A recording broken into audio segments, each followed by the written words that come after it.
I want to welcome Dr. Shrikar Reddy to make his remarks.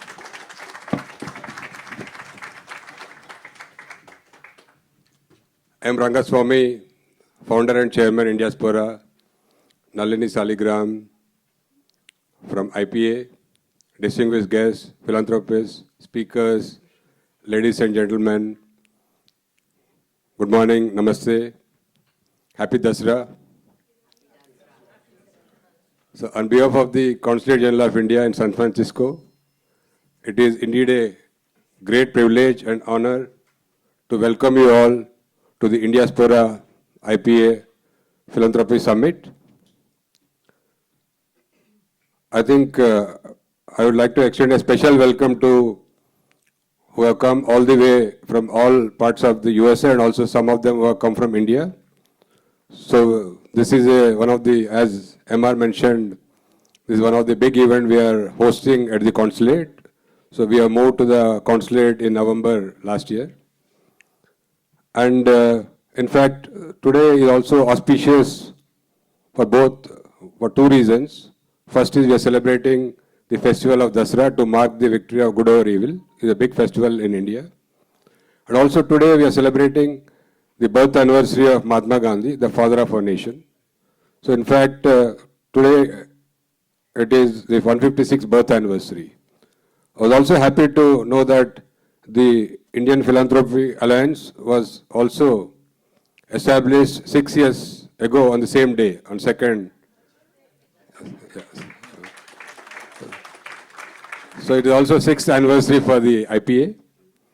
And in fact, the birthday of Mahatma Gandhi is also celebrated as the International Day of Non-Violence.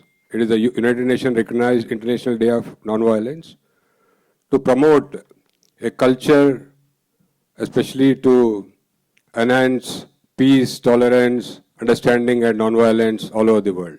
Especially, we know the globe is in turbulent times. So coming to the spirit of giving, as you know, Mahatma Gandhi used to emphasize on Sarvodaya, which is upliftment of all, everybody in the society. I think this is a very good day that we are meeting here. And especially like as MR mentioned, so the Indian diaspora is very strong in the US. Now it is over 5 million. As today they have issued a press release that only for the education in the sector. So Indian diaspora members have contributed over $3 billion to various US universities. And also like the IPA, there are I think over 21 not-for-profit organizations that have come together to like do philanthropy work in the areas of education, healthcare, women empowerment, and maybe water and also sanitation in India. Actually, the Dana and Seva, so these two concepts are a part of the Indian ethos. So we have all grown up in India hearing two stories from a mythology, especially you must have heard about Dana Karna, who has given his armor to Indra, despite knowing that once he donates that thing, he can easily be killed in the war. And also, one more example comes to my mind is of Shibi Chakravarti, who gave his own flesh to save a dove from an eagle. So these are the kinds of stories, I think, it is a part of the Indian ethos. But after coming to US, the state of Utah also comes under the jurisdiction of the San Francisco Consulate. There I was surprised to know that the community members there donate 10% of their whatever they earn to the church there. And also, most of them also like gives many hours every day and also every month. I think each one of them, according to the age they are, so they give number of hours. Some of them post-retirement, they're doing voluntary work for maybe every day some 7-8 hours. They're giving the time for voluntary work. So India, I think we require not mere charity, but long-term empowerment of people. So we would like you to focus on empowerment of people in India. Just to give an example, recently I was in India for a month. So I visited one of the poorest districts in the state of Telangana called Bhopalpalli. So there I happened to visit a millet processing center run by 20 women. So this is being supported by a not-for-profit organization, and this allowed 20 women who were earlier unemployed or only homemakers. So now they are just procuring millet from the nearby town in called Warangal. So they are processing it, and also they are also preparing some semi-finished food products, and they are selling not only in the state of Telangana but also in remaining parts of India.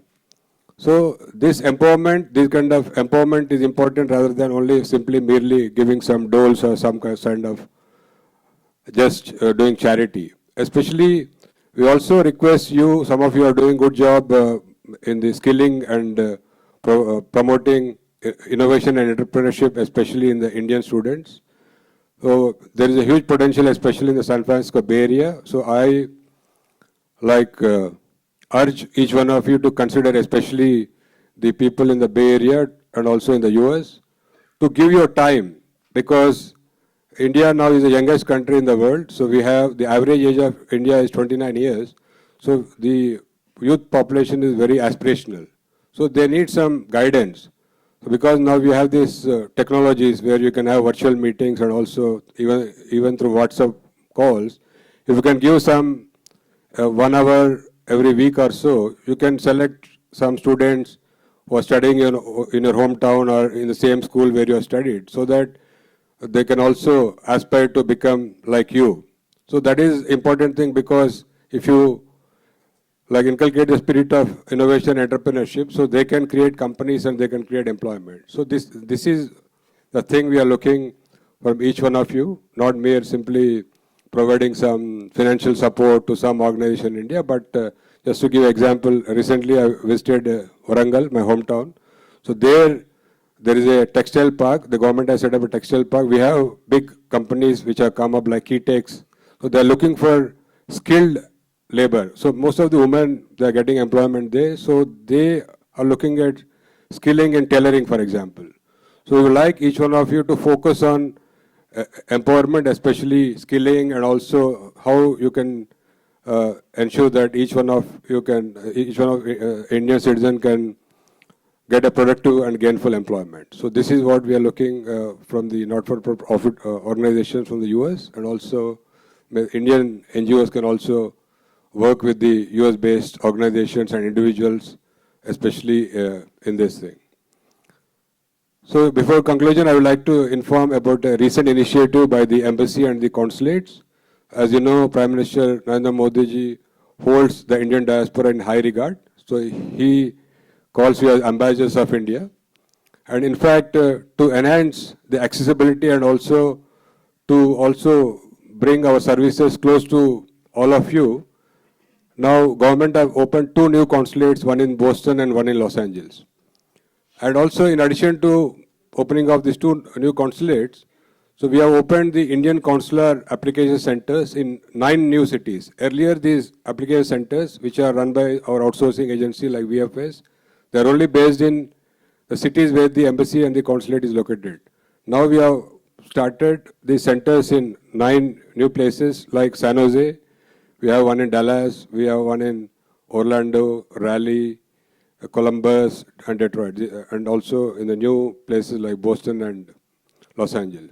So with this, we'll be now having 17 cities where all the Indian diaspora and also the US citizens can avail services like passport, visa services, OCI, and also we also outsourced the attestation service also. There is no need to, if somebody wants a power of attorney, simply they can go to the nearest this consular application center. And one more important thing is these centers will be now functioning on Saturdays also, so that there is no need for you to waste your weekday workday. You can also avail the services over the weekend. And also somebody is unable to fill the application form, so they can simply take the documents and go to the centers. Even the application filling will be done free of cost at these centers. So these are some of the new initiatives by the Government of India to serve the members of the Indian diaspora and also the US citizens in the US. So again, I welcome you all. and wish you a very fruitful deliberations. And I conclude by wishing you all good health, happiness, and prosperity. Thank you.